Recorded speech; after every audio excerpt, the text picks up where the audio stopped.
Hi friends, welcome to our channel. ఈరోజు మనం 2023లో హిందీ లాంగ్వేజ్ లో రిలీజ్ అయినటువంటి ఒక క్రైమ్ థ్రిల్లర్ మూవీ స్టోరీని డిస్కస్ చేద్దాం. అదే Apurva. Now let's start our video.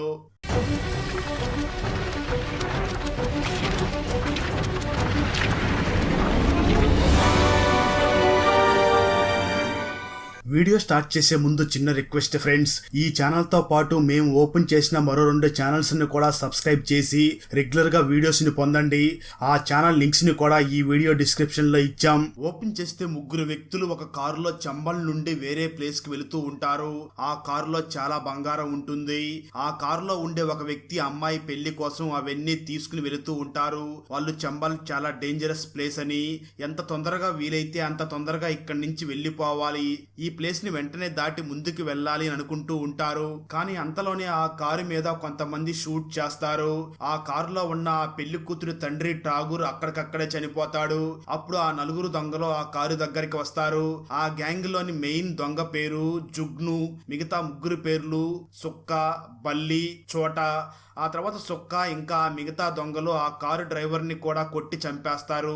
ఆ తర్వాత ఆ 4 ఆ కారుని దొంగతనం చేసి ఆ కారులోకి వెళ్లి కూర్చోగానే వాళ్ళకి కారులో బంగారం కనిపిస్తుంది. దాంతో ఒక చైన్ ని సుక్క వేసుకుంటాడు.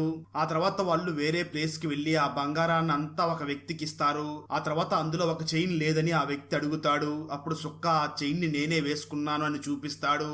అతనికి బంగారాన్ని ఇచ్చి దానికి బదులుగా మనీని తీసుకుని వాళ్ళు సినిమా థియేటర్ కి వెళ్లి కబీర్ సింగ్ అనే మూవీని చూస్తూ అందులో ఉన్న ఒక అమ్మాయిని చూసిన సుక్క, ఈ అమ్మాయి ఎంత బాగుంది, ఈ అమ్మాయిని పెళ్లి చేసుకోవాలనిపిస్తుంది అని అంటాడు. ఆ తర్వాత వాళ్ళు ఆ మనీతో బుల్లెట్స్ కొనుక్కుంటారు. ఆ తర్వాత వాళ్ళు తిరిగి అదే కారులో వెళుతూ ఉండగా వాళ్ళకి ఒక ఇన్ఫర్మేషన్ వస్తుంది. 2 ట్రక్కులు ఒక ప్లేస్ నుంచి వెళ్ళడానికి రెడీగా ఉన్నాయి. వాటిలో 35 లక్షలు విలువ చేసే పాలిస్టర్ ఉంది అని ఇన్ఫర్మేషన్ వస్తుంది. దాన్ని వాళ్ళు దొంగలించాలని వెళుతూ ఉండగా రైల్వే క్రాసింగ్ దగ్గర వెహికల్స్ అన్ని ఆపేసి ఉంటారు. ట్రైన్ వెళ్తూ ఉంటుంది. వాళ్ళ కారు పక్కనే ఒక బస్సు ఉంటుంది. అందులో అపూర్వ అనే అమ్మాయి తనకు కాబోయే బర్త్డేకి సర్ప్రైజ్ చేయడానికి ఢిల్లీ వెళుతూ ఉంటుంది. అప్పుడు తనకు కాబోయే భర్త సిద్ధార్థ్ కాల్ చేస్తాడు. తనకు తెలియకుండానే అపూర్వ ఆఫీస్ కి బర్త్డే కేక్ ఇంకా గిఫ్ట్స్ ని పంపించి ఉంటుంది. దానికి సిద్ధార్థ్ థ్యాంక్ యూ అని చెప్తాడు. అలా ఇద్దరు ఫోన్ లో మాట్లాడుకుంటూ ఉంటారు. ఆ తర్వాత రైలు వెళ్లిపోయిన తర్వాత వెహికల్స్ అన్ని వెళ్లిపోతూ ఉంటాయి. ఆ బస్సు కూడా ఒక నిర్మానుష్యమైన రోడ్డు మీద వెళుతూ ఉంటుంది. అలాగే ఆ బస్సు పక్కనే ఆ దొంగల కారు కూడా వస్తూ ఉంటుంది. ఆ కారుని జుగ్ను డ్రైవ్ చేస్తూ ఉంటాడు. అతను ఆ బస్సుని ఓవర్టేక్ చేసి తొందరగా వెళ్ళాలి అని హార్న్ కొడుతూ ఉంటాడు. అయితే ఆ బస్సు డ్రైవర్ మాత్రం కారుని ముందుకు వెళ్ళడానికి ప్లేస్ ఇవ్వడు. దాంతో కోపంతో జుగ్ను ఆ కారుని పక్కదారిలో నుంచి బస్సుకు అడ్డంగా తెచ్చి ఆపేస్తాడు. దాంతో ఆ బస్సు డ్రైవర్ బస్సును ఆపేసి కిందకి దిగుతాడు. జుగ్ను వెంటనే ఆ డ్రైవర్ వద్దకు వెళ్లి తనని కొడతాడు. అయితే డ్రైవర్ కూడా జుగ్నుని కొట్టడంతో జుగ్ను కోపంతో గన్నుతో డ్రైవర్ ని షూట్ చేసి చంపేస్తాడు. ఇదంతా ఆ బస్సులో ఉన్న ప్యాసింజర్స్ చూసి చాలా భయపడిపోతూ ఉంటారు. ఆ తర్వాత ఆ బస్సు కండక్టర్ ని కూడా చంపేస్తారు. ఆ సమయంలో బల్లి ఆ బస్సు లోపలికి వెళ్లి అందరు ప్యాసింజర్స్ కి మీ దగ్గర ఉన్న మనీని అలాగే విలువైన వస్తువుల్ని ఈ బ్యాగ్ లో వెయ్యండి అని చెప్పి ఒక బ్యాగ్ ని చూపిస్తాడు. సిద్ధార్థతో అపూర్వ ఫోన్ లో మాట్లాడుతూ అలాగే వాళ్ళను చూసి ఆ ఫోన్ ని కిందకి పడేస్తుంది. ఆ ఫోన్ ని తన సీట్ కింద దాచిపెట్టడానికి కాలితో ట్రై చేస్తుంది. అలాగే ఎంగేజ్మెంట్ రింగ్ ను కూడా కింద పడేస్తుంది. కానీ ఫోన్ వైబ్రేట్ అవ్వడంతో సుక్కు దాన్ని చూసి ఆ ఫోన్ ని తీసుకుని ఆ ఫోన్ లో సిద్ధార్థ్ తో మాట్లాడతాడు. అపూర్వకి వెంటనే ఫోన్ ఇవ్వండి అని బెదిరిస్తాడు. దానికి సుక్కు, ఫోన్ లో అమితాబ్ బచ్చన్ లాగా నాకు వార్నింగ్ ఇస్తున్నావు, వచ్చి నీకు కాబోయే భార్యని తీసుకుని వెళ్ళు అని చెప్పి అపూర్వాన్ని తీసుకుని వాళ్ళ కారు డిక్కీలో వేసుకుని వెళ్లిపోతారు. కానీ సిద్ధార్థ్ అపూర్వకి మళ్ళీ కాల్ చేస్తాడు. ఆ సమయంలో అపూర్వ ఫోన్ బస్ సీట్ కిందనే ఉంటుంది. అప్పుడు ఒక ప్యాసింజర్ ఆ ఫోన్ ని లిఫ్ట్ చేసి అపూర్వాన్ని ఆ గోండాలు తీసుకుని వెళ్లిపోయారు అని సిద్ధార్థ్ కి చెప్తాడు. స్టోరీ గతానికి వెళ్తుంది. అపూర్వ గ్వాలియర్ లో డ్రైవింగ్ క్లాసెస్ నేర్చుకుంటూ ఉంటుంది. కానీ తన ఇన్స్ట్రక్టర్ అపూర్వ డ్రైవింగ్ తో విసిగిపోయి తనని చూసి, ముందుగా నువ్వు కారుని ముందుకు డ్రైవ్ చేయడం నేర్చుకో, ఆ తర్వాత టర్నింగ్ గురించి ఆలోచించు అని చెప్తాడు. అతని మాటలకి అపూర్వ కోపంతో ఆ డ్రైవింగ్ క్లాసెస్ మానేసి ఇంటికి వస్తుంది. ఆ తర్వాత అపూర్వ, అమ్మ ఈ రోజు మనం పెళ్లి చూపులు చూడడానికి అబ్బాయి వాళ్ళ ఇంటికి వెళుతున్నాము అని చెప్తుంది. దాంతో అపూర్వ తన పేరెంట్స్ తో కలిసి పెళ్లి చూపులకి అబ్బాయి వాళ్ళ ఇంటికి వెళుతుంది. మొదటి చూపులోనే సిద్ధార్థ్ అపూర్వకి నచ్చుతాడు. ఆ తర్వాత వాళ్ళ మధ్య లవ్ స్టార్ట్ అవుతుంది. ఆ తర్వాత ఎంగేజ్మెంట్ కూడా ఫిక్స్ అవుతుంది. ఎంగేజ్మెంట్ కార్డ్స్ ప్రింట్ అవ్వడం కూడా స్టార్ట్ అవుతుంది. ఆ సమయంలో సిద్ధార్థ్ అపూర్వకి ఒక న్యూ మొబైల్ ఫోన్ ని గిఫ్ట్ గా ఇస్తాడు. ఆ తర్వాత అపూర్వ సిద్ధార్థ్ ని ఒకసారి కలిసినప్పుడు మన పెళ్లి 1 year తర్వాత చేసుకుందాం, ఈ లోపు నా పోస్ట్ గ్రాడ్యుయేషన్ కూడా కంప్లీట్ అవుతుంది అని అంటుంది. కొన్ని రోజుల తర్వాత ఇద్దరికి ఎంగేజ్మెంట్ జరుగుతుంది. అప్పుడు సిద్ధార్థ్ అపూర్వాని చూసి, నేను ఆగ్రాలో పనిచేసే ఆ బ్యాంక్ జాబ్ ని పెళ్లైన తర్వాత ఢిల్లీకి ట్రాన్స్ఫర్ చేయించుకుంటున్నాను అని గుడ్ న్యూస్ చెప్తాడు. పెళ్లి తర్వాత ఇద్దరు ఒకే ప్లేస్ లో ఉండొచ్చు అని అలా చేస్తాడు. దానికి అపూర్వ చాలా హ్యాపీగా ఫీల్ అవుతుంది. స్టోరీ ప్రెజెంట్ కి వస్తుంది. డిక్కీలో ఉంచిన అపూర్వాని సుక్క మరియు బల్లీలు ఇద్దరు సతాయిస్తూ ఉంటారు. అలా చేయడం జుగ్నుకి అస్సలు నచ్చదు. ఎందుకంటే అతనికి ఆ అమ్మాయి నలుగురిని చంపేయగలదు అని అనిపిస్తుంది. ఆమెను వెతుక్కుంటూ పోలీసులు వాళ్ళ వెనకాల వస్తారు అని ఆలోచిస్తాడు. ఆ విషయం మీదనే జుగ్నుకి మరియు సుక్కాకి మధ్య గొడవ జరుగుతుంది. అప్పుడు జుగ్ను, ఏం చెయ్యాలనిపిస్తే అది చెయ్యి, కానీ ఈ రోజు రాత్రి ఆ అమ్మాయిని చంపేయి అని అంటాడు. ఆ మాటలు విన్న తర్వాత అపూర్వ వాళ్ళు తనను చంపేస్తారేమో అని చాలా భయపడుతుంది. ఆ తర్వాత కారుని ఒక డాబా దగ్గర స్టాప్ చేస్తారు. కానీ అపూర్వ మాటలు ఎవరికి వినపడకుండా ఉండాలి అని కారులో మ్యూజిక్ ని చాలా ఎక్కువ సౌండ్ లో ప్లే చేస్తారు. సుక్క బయటికి దిగి తను కనిపించకుండా ఉండడానికి డిక్కీని కవర్ చేస్తాడు. మరో పక్క సిద్ధార్థ్ ఆ బస్సుని ఆపేసిన ప్లేస్ కి వస్తాడు. అప్పటికే పోలీసులు వచ్చి ఎంక్వైరీ చేస్తూ ఉంటారు. ఆ తర్వాత సిద్ధార్థ్ నుంచి అపూర్వ ఫోటోని పోలీస్ ఇన్స్పెక్టర్ తీసుకుని వెంటనే అపూర్వాన్ని తొందరగా కనుక్కోవడం కోసం ఆ ఫోటోని అన్ని స్టేషన్స్ కి టోల్ గేట్స్ కి పంపిస్తాడు.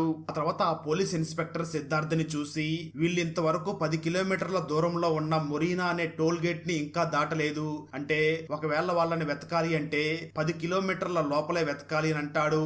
కానీ సిద్ధార్థ్కి మాత్రం ఆ పోలీస్ ఇన్స్పెక్టర్ ని చూసిన తర్వాత అపూర్వాన్ని వెతకడంలో కొంచెం కూడా అతనికి సీరియస్నెస్ లేదు అని అర్థం అవుతుంది. మరో పక్క ఆ నలుగురు దొంగలు అపూర్వాన్ని తీసుకుని ఒక నిర్మానుష్యమైన ప్రదేశానికి వస్తారు.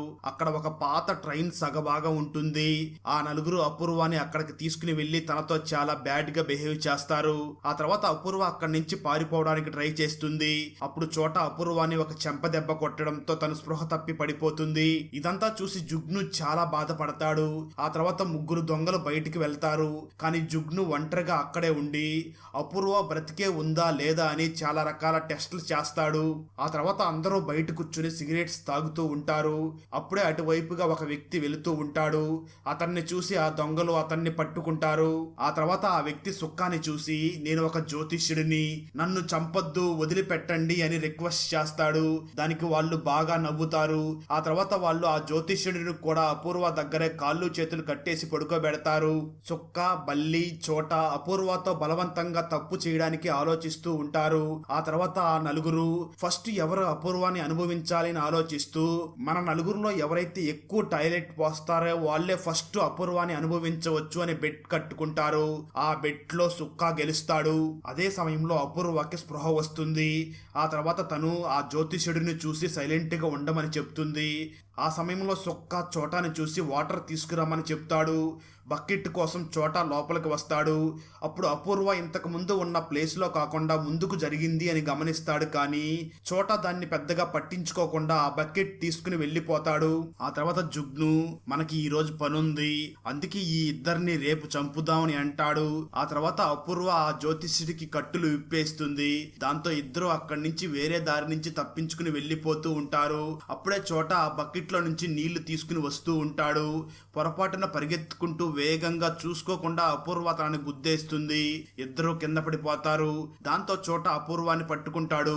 జ్యోతిష్యుడు వెళ్లి వేరే చోట దాక్కుని ఉంటాడు. కానీ అపూర్వ చోటతో ఫైట్ చేసి ఆ బకెట్ తో అతన్ని కొట్టి కొట్టి చంపేస్తుంది. అయితే చోట అరుపులు మిగిలిన ముగ్గురికి వినిపిస్తాయి. దాంతో సుక్క వెంటనే లోపలికి వెళ్లి చూస్తాడు. కానీ అక్కడ ఎవ్వరూ ఉండరు. ఆ తర్వాత ముగ్గురు వచ్చి చోట డెడ్ బాడీని చూసి జుగ్ను చాలా కోపంతో ఈ రోజే ఆ ఇద్దరిని చంపేద్దామని అంటాడు. మరో పక్క అపూర్వ తన ప్రాణాలు కాపాడుకోవడానికి పరిగెట్టుకుని వెళుతూ పొరపాటుగా ఒక బావిలో పడిపోతుంది. అదే సమయంలో బల్లి, సుక్క అపూర్వ జ్యోతిష్యుడిని వెతుకుతూ ఉంటారు. వాళ్ళకి జ్యోతిష్యుడు దొరుకుతాడు. అతని అరుపులు విని అపూర్వ తొంగి తొంగి చూస్తూ ఉంటుంది. ఆ తర్వాత జుగ్ను ఆ జ్యోతిష్యుడిని చంపేస్తాడు. అది చూసిన అపూర్వ చాలా ఏడుస్తుంది. ఆ తర్వాత ఆ ముగ్గురు కలిసి అపూర్వాన్ని వెతకడం మొదలు పెడతారు. కానీ సుక్క జుగ్ను జుగ్నుని చూసి ఆ జ్యోతిష్యుడిని ఎందుకు చంపావు, ఇప్పుడు ఆ అమ్మాయి ఎక్కడికి పారిపోయిందో ఎవరు చెప్తారో అని అంటాడు. అప్పుడు జుగ్ను ఇతనికి ఏమీ తెలియదు అని అంటాడు. ఆ తర్వాత ముగ్గురు వేరు వేరు ప్లేసెస్ లో అపూర్వాన్ని వెతకడానికి వెళ్తారు. కానీ కొంచెం సేపటి తర్వాత జ్యోతిష్యుడు ఫోన్ రింగ్ అవుతుంది. వెంటనే అపూర్వ అక్కడికి వెళ్లి ఆ జ్యోతిష్యుడు ఫోన్ తీసుకుని వెళ్లిపోతుంది. ఆ రింగ్ టోన్ విని ఆ ముగ్గురు దొంగలు అక్కడికి వస్తారు. కానీ వాళ్ళకి ఆ ఫోన్ దొరకదు. ఆ తర్వాత వాళ్ళకి ఆ అమ్మాయి వచ్చి ఫోన్ తీసుకుని వెళ్ళింది అని అర్థం అవుతుంది. మరో పక్క పోలీస్ ఇన్స్పెక్టర్ సిద్ధార్థని చూసి వెంటనే స్టేషన్ కి వెళ్ళాలి, నిన్న ఆ ముగ్గురిని చంపిన దొంగలు వీళ్ళే అని తెలిసింది, బాధపడకు, అపూర్వాన్ని వెతికి పట్టుకుందామని చెప్తాడు. అలా సిద్ధార్థ్ పోలీసులతో కలిసి వెళుతూ ఉన్నప్పుడు సిద్ధార్థకి డెలివరీ బాయ్ ఫోన్ చేసి మీ బర్త్డే కేక్ వచ్చింది అని చెప్తాడు. స్టోరీ గతానికి వెళ్తుంది. సిద్ధార్థ్ అపూర్వాన్ని చూసి నా బర్త్డే 13th నువ్వు ఖచ్చితంగా ఆగ్రాకి రావాలి అని అంటాడు. ఆ తర్వాత సిద్ధార్థ్ గ్వాలియర్ నుంచి ఆగ్రాకి బస్సులో వెళుతూ ఉంటాడు. సిద్ధార్థ్ పక్క సీట్లోని ఆ జ్యోతిష్యుడే కూర్చుని ఉంటాడు. అతను సిద్ధార్థని చూసి మీకు పెళ్లి కుదిరినట్లు అనిపిస్తుంది, మీకు కాబోయే భార్య పేరు ఆతో స్టార్ట్ అవుతుంది, రాబోయే రోజులు మీకు చాలా కష్టంగా గడుస్తాయి అని చెప్తాడు. అప్పుడే తను దిగవలసిన స్టాప్ వస్తుంది. కానీ ఆ జ్యోతిష్యుడు వెళుతూ వెళుతూ సిద్ధార్థని చూసి మీరు నా నెంబర్ తీసుకోండి, అవసరం వస్తే కాల్ చేస్తా అని చెప్తాడు. అప్పుడు సిద్ధార్థ్ ఆ విషయాలను సీరియస్ గా తీసుకుని ఉండడు. కానీ ఇప్పుడు సిద్ధార్థ్కి ఆ జ్యోతిష్యుడు చెప్పిన మాటలు నిజమయ్యాయి అని అనిపిస్తుంది. స్టోరీ ప్రజెంట్ కి వస్తుంది. అప్పుడే సిద్ధార్థ్కి జ్యోతిష్యుడు ఫోన్ నుంచి కాల్ వస్తుంది. అతను కాల్ లిఫ్ట్ చేస్తాడు. ఈ ఫోన్ జ్యోతిష్యుడిది, అతన్ని కూడా చంపేశారు, నేను కూడా ఒక దొంగని చంపేశాను, ఇప్పుడు వాళ్ళు నన్ను అసలు వదిలిపెట్టరు అని చెప్పి వాళ్ళ పేర్లు చెప్తుంది. సుక్కా అనే పేరు వినగానే ఇన్స్పెక్టర్ ఇతను రంగా మనిషి, రంగా అనే వ్యక్తిని సుక్కా మరియు జుగ్ను కలిసి చంపేశారు, ఇప్పుడు వాళ్లే గ్యాంగ్ ని మెయింటైన్ చేస్తూ ఉంటారు అని వెంటనే ఆ అమ్మాయి ఉన్న లొకేషన్ ని తెలుసుకోవడానికి ఆ నెంబర్ ని స్టేషన్ కి పంపిస్తాడు. ఆ తర్వాత సిద్ధార్థ్ పోలీసులతో కలిసి స్టేషన్ కి వెళ్తాడు. అక్కడ అపూర్వ ఫాదర్ వెయిట్ చేస్తూ నా కూతురు అపూర్వ గురించి ఏమైనా తెలిసిందా అని అడుగుతాడు. దానికి ఇన్స్పెక్టర్ అపూర్వ ఎక్కడ ఉందో తెలిసిపోయింది, కానీ ఇప్పుడు మా వద్ద సరైన ఆయుధాలు లేవు, రేపు అపూర్వాన్ని తీసుకురావడం కోసం వెళదామని అంటాడు. ఇదంతా చూసి సిద్ధార్థ్కి చాలా కోపం వస్తుంది. ఎందుకంటే అపూర్వ ఉన్న లొకేషన్ తెలిసి కూడా తనని కాపాడకుండా వెళ్లకుండా రేపు వరకు ఇక్కడే వెయిట్ చేద్దాం అంటున్నాడు. ఈ పోలీస్ వల్ల ఏమీ అవ్వదు అని ఆలోచిస్తాడు సిద్ధార్థ్. అదే సమయంలో అపూర్వ కాల్ చేసి చాలా భయపడిపోతూ ఉంటుంది. ఆ తర్వాత తన సిద్ధార్థ్కి తనని కట్టి పడేసిన ప్లేస్ గురించి చెప్తుంది. అప్పుడు సిద్ధార్థ్ అపూర్వతో నువ్వు ఉన్న లొకేషన్ ని షేర్ చెయ్యి అని అంటాడు. ఇదంతా అపూర్వ బావిలో దిగి మాట్లాడుతూ ఉంటుంది. దాంతో లొకేషన్ ని షేర్ చేయడం కోసం పైకి రావాలని అనుకుంటుంది. అలా ట్రై చేసే సమయంలో చెయ్యి జారి ఆ ఫోన్ నీళ్ళల్లో పడిపోయి ఫోన్ కట్ అవుతుంది. అయినా సిద్ధార్థ్ అపూర్వ లొకేషన్ ని అతి కష్టం మీద కనుక్కుంటాడు. కానీ అప్పుడే బల్లి ఆ బావి దగ్గరకు వచ్చి లైట్ వేసి అపూర్వ కోసం వెతుకుతాడు. కానీ అపూర్వ తనకి కనిపించకుండా జాగ్రత్త పడుతుంది. బల్లి అక్కడి నుంచి వెళ్లిపోయిన తర్వాత అపూర్వ ఆ బావిలో నుంచి బయటికి వస్తుంది. అప్పుడే అపూర్వకి గొడవలు దొరుకుతుంది. మరో పక్క సిద్ధార్థ్ హెల్ప్ కోసం ఆ పోలీస్ ఇన్స్పెక్టర్ ని పిలుస్తాడు. కానీ పోలీస్ ఇన్స్పెక్టర్ నా బండి పాడయింది అని అంటాడు. ఆ సమయంలో సిద్ధార్థ్ టైం చూసి ఇన్స్పెక్టర్ గన్నుని తీసుకుని తన ఫ్రెండ్ అన్సుని కలిసి ఇన్స్పెక్టర్ ని కారులో బంధిస్తారు. ఆ తర్వాత ఇన్స్పెక్టర్ బైక్ ని మరియు గన్నుని తీసుకుని అపూర్వ కోసం బయలుదేరతాడు. మరో పక్క బల్లి అపూర్వాన్ని పట్టుకుంటాడు. ఆ తర్వాత తనతో బ్యాడ్ గా బిహేవ్ చేస్తాడు. కానీ అపూర్వ ఆ కొడవల్ని తీసుకుని బల్లి ప్రైవేట్ పార్ట్ మీద దాడి చేసి అక్కడి నుంచి పారిపోతుంది. ఆ తర్వాత అక్కడికి సుక్కా జుగ్ను వస్తారు. సుక్కా ఇదంతా చూసి చాలా కోపపడతాడు. కానీ జుగ్ను చెప్పిన తర్వాత బల్లిని తీసుకుని వెళ్లి కారులో పెడతాడు. ఆ తర్వాత అపూర్వ కోసం ఇద్దరు గొడవ పడతారు. జుగ్ను బల్లిని హాస్పిటల్ కి తీసుకుని వెళ్లి ఆ తర్వాత దొంగతనానికి వెళదామని అంటాడు. కానీ సుక్కా అపూర్వాన్ని సొంతం చేసుకోవాలి అనుకుంటాడు. ఆ తర్వాత ఇద్దరు అపూర్వాన్ని వెతుకుతూ ఉంటారు. కానీ అపూర్వ ఆ ఇద్దరితో ఆట ఆడుకుంటూ ఉంటుంది. అప్పుడు జుగ్ను ఒక ప్లాన్ వేసి సుక్కాతో గొడవ పడి బల్లిని హాస్పిటల్ కి తీసుకువెళ్తున్నట్లుగా ప్లాన్ వేస్తారు. అపూర్వ వాళ్ళు వెళ్లడాన్ని చూసి బయటికి వస్తుంది. అప్పుడు తనని సుక్కా చూస్తాడు. దాంతో అపూర్వ అక్కడి నుంచి పారిపోతూ ఉంటుంది. సుక్కా జుగ్ను ఇద్దరు అపూర్వ వెనకాలే వస్తారు. అపూర్వ జుగ్నుని బావి దగ్గరికి తీసుకుని వస్తుంది. తను ఫాస్ట్ గా పరిగెడుతూ ఉంటుంది. జుగ్గు తన వెనకాలే ఫాస్ట్ గా పరిగెడుతూ ఉంటాడు. దాంతో జుగ్ను బావిలో పడిపోతాడు. దాంతో బావిలో పడిపోయిన జుగ్ను సుక్కాని పిలుస్తూ ఉంటాడు. కానీ అపూర్వ తన దగ్గరికి వచ్చి అతని మొహం మీద రాయి వేసి జుగ్నుని చంపేస్తుంది. అతని అరుపులు విని సుక్కా ఆ బావి దగ్గరికి వస్తాడు. జుగ్ను చనిపోయి ఉండడాన్ని చూస్తాడు. మరోపక్క అపూర్వ బల్లిని కూడా చంపేస్తుంది. ఆ తర్వాత వాళ్ళ కారుతో సుక్కాని కూడా చంపడానికి ట్రై చేస్తుంది. అప్పుడే సిద్ధార్థ్ ఆ లొకేషన్ కి చేరుకుంటాడు. సుక్క అపూర్వ నుంచి తప్పించుకుని ఆ తర్వాత అపూర్వాని వెంబడిస్తూ ఉంటాడు. దాంతో అపూర్వ పారిపోతూ రైల్వే పట్టాల మీదకి వెళ్తుంది. అక్కడే ఒక టన్నెల్ ఉంటుంది. అపూర్వ ఆ టన్నెల్ లోపలికి వెళ్తుంది. దాంతో సుక్క కూడా అపూర్వాని వెంబడిస్తూ ఆ టన్నెల్ లోపలికి వెళ్తాడు.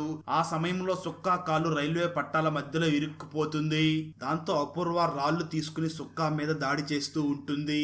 ఆ సమయంలో సుక్క అపూర్వాని గట్టిగా పట్టుకుని ఇద్దరం కలిసి చనిపోదామని అంటూ ఉంటాడు. ట్రైన్ వేగంగా వస్తూ ఉంటుంది. దాంతో అపూర్వ తనని తాను కాపాడుకోవడం కోసం సుక్క చెయ్యి కొరికి పక్కకి పారిపోతుంది. వెంటనే ట్రైన్ వేగంగా వెళ్లిపోతుంది. సుక్క చనిపోయాడు అని ఊపిరి పీల్చుకుంటుంది అపూర్వ. కానీ సుక్క బ్రతికే ఉంటాడు. తనకి తీవ్రమైన గాయాలు అయి ఉంటాయి. సుక్క అపూర్వాని చూసి నేను నీకు చాలా రెస్పెక్ట్ ఇస్తాను, నిన్ను పెళ్లి కూడా చేసుకుంటాను అని అంటాడు.